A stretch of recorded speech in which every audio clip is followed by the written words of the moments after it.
সুপ্রিয় বন্ধুরা, আপনারা সবাই কেমন আছেন? দেশে বিদেশে যারা আজকের এই প্রোগ্রাম দেখছেন সবাইকে আন্তরিক প্রীতি এবং শুভেচ্ছা জানাচ্ছি। আমরা আমাদের মানবাধিকার নেতৃবৃন্দদেরকে নিয়ে আজকে বিশেষ মিটিং হিউম্যান রাইটস রিভিউ সোসাইটির কেন্দ্রীয় কার্যালয়ে। তো আমাদের মাঝে উপস্থিত আছেন দুই মানবাধিকার নেত্রী, আপনারা দেখতে পাচ্ছেন। একজন গোয়িং টু বি লয়ার, আরেকজন লয়ার এবং আমাদের পিপি, সেই সাথে মানবাধিকার নেত্রী আপনারা সবাই চিনেন, চেনা মুখ, পরিচিত। তো সুতরাং আমরা আমাদের মিটিং শেষ করেছি। আমরা অনেকগুলো মিটিংয়ের মধ্যে সবগুলো মিটিং তো আমরা অনলাইনে দিতে পারি না। বিশেষ বিশেষ মিটিংগুলো আমরা অনলাইনে দিয়ে থাকি, যে আমাদের মানবাধিকার পরিবারের সবাই অপেক্ষা করে যে আজকে কি প্রোগ্রাম হচ্ছে, আজকে কি প্রোগ্রাম হচ্ছে।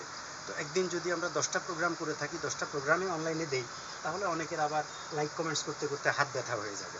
কি হ্যাঁ, কেউ কেউ অনেক খুশি হবে যার ছবি যাবে, কিন্তু যার ছবি যাবে না সে সেখানে তেমন একটা বেশি বেশি লাইক কমেন্টস করতে চায় না, আমি দেখলাম।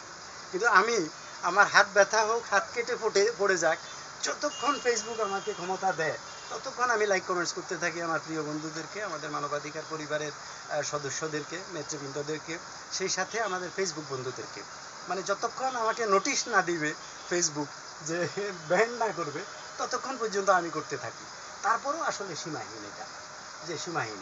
একটা পর্যায়ে দেখা যায় একজন প্রাণের বন্ধু যে টাইম লাইন দিয়ে যাচ্ছে, তাকে আমি কমেন্টস করতে পারছি না।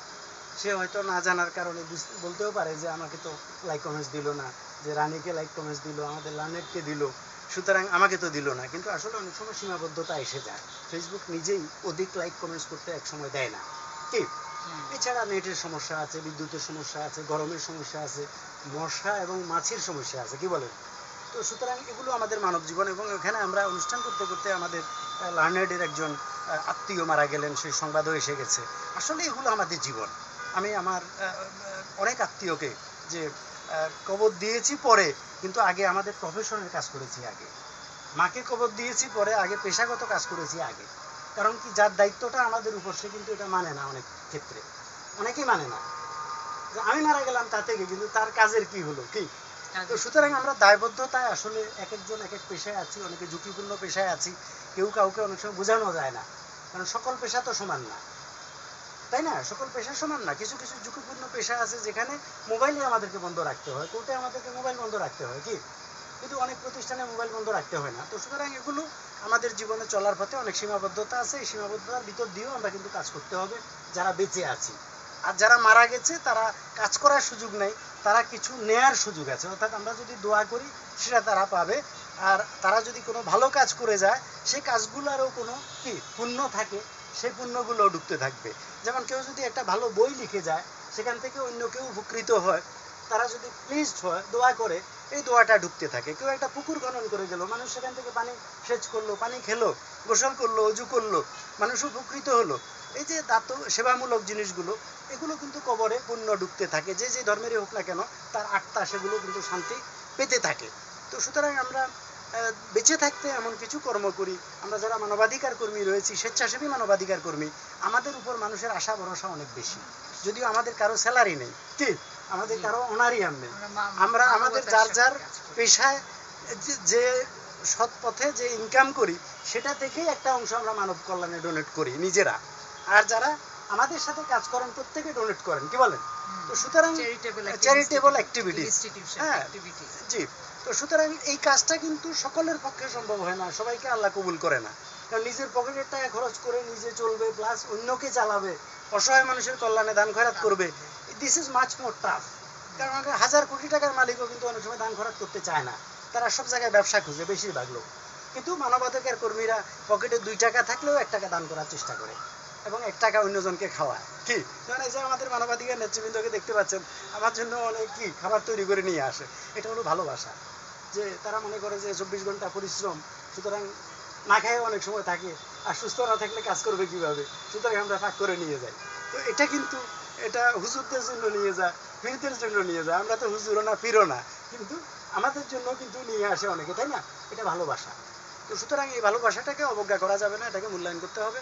আমাদের মানবাধিকার নেত্রীরা আপনাদেরকে শুভেচ্ছা দেবেন।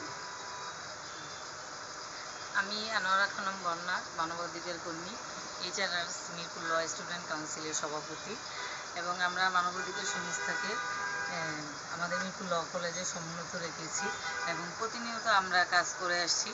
আজকে বিশেষ দর্শক হিসেবে আমাদের সাথে আছেন আমাদেরই প্রিয় miss Mirpur law college learned advocate Faria Rashid Chowdhury, যিনি পিপিএমএম আদালত 10 আমাদের ম্যাম আছেন। ম্যাম আমাদের সাথে কিছু বলবেন হয়তো। আসসালামু আলাইকুম। প্রথমে শুভেচ্ছা জানাচ্ছি লার্নেড অ্যাডভোকেট সাইদুর রহমান স্যারকে এবং আমার প্রিয় এবং রেসপেক্টেবল স্টুডেন্ট আনোয়ারা খানম বন্যা। আসলে হিউম্যান রাইটস কথাটা অনেক ব্যাপক এবং আমরা যারা হিউম্যান রাইটস ওয়ার্কার হিসেবে কাজ করছি তাদের একটাই ফ্যাক্ট যে আমরা মানবতার ঊর্ধ্বে আর কি, সবার আগে আমরা মানবতাকে কেয়ারফুলি দেখে থাকি এবং আমাদের যে স্যার ইনস্টিটিউশন করে দিয়ে গেছে এবং যার সেইটার ফ্লোটা যাতে আজীবন থাকে। এবং স্যারের কাছ থেকে একটা জিনিস শিখেছি যে আপনার কাছে 1 টাকা আছে, 1 টাকাই মানবতার জন্য দিয়ে দিবেন, সেটা আল্লাহ আপনাকে দেখবে। সুতরাং আজকে এই অফিসিয়াল ভিজিটে এসে এবং আমি একটা লিগ্যাল এইড চেয়েছি, স্যার এটা সুন্দরভাবে আমাকে সলিউশন করে দিয়েছে।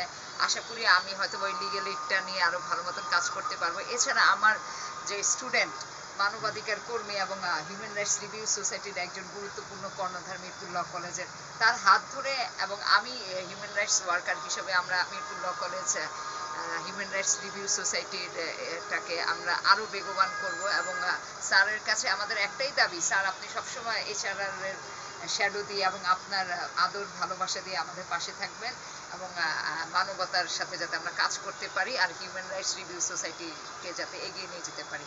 আজকে এইটুকুই, সবাইকে ধন্যবাদ জানাচ্ছি। আসসালামু আলাইকুম। সুপ্রিয় বন্ধুরা, আজকের মতো তাহলে আমরা এখানে সমাপ্তি করি। আমাদের আরেকটা অধিবেশন রয়েছে, তো যার কারণে আমরা সেখানেও জয়েন করব। পাশাপাশি আপনাদেরকেও আমরা আমন্ত্রণ জানাই যে আমাদের মানবাধিকার নেতৃবৃন্দ যেভাবে হেড অফিস প্রতিনিয়ত ভিজিট করেন, আপনাদের সকলের জন্য দরজা খোলা রয়েছে। আমাদের কেন্দ্রীয় সার্বক্ষণিক সদস্য পুতুল ম্যাডাম রয়েছেন হেড অফিসে, ওনার সাথে যোগাযোগ করলে আপনাদেরকে অ্যাপয়েন্টমেন্ট দিয়ে দিবে। কি বলেন? জি, এবং কোনো অ্যাপয়েন্টমেন্ট আনোয়ারা খানম বন্যা মিস হয়েছে? না, এখন পর্যন্ত কোনো অ্যাপয়েন্টমেন্ট মিস হচ্ছে না এবং 33 বছর আমাদের পার হয়ে গেল। হ্যাঁ, 33 বছর পার হয়ে গেল, কেউ কথা রাখেনি এর সাথে, কিন্তু আমাদের স্যার এবং এইচআরআর আপনাদের পাশে আছে এবং সবার কথা আমরা শুনবো এবং স্যার সেই ব্যবস্থা করে রেখেছে এবং সেই শ্যাডোতেই আপনারা সবাই থাকবেন ইনশাআল্লাহ। সবার প্রতি আবারও আমরা অনেক অনেক কৃতজ্ঞতা প্রকাশ করছি আজকে আমাদের সাথে থাকার জন্য।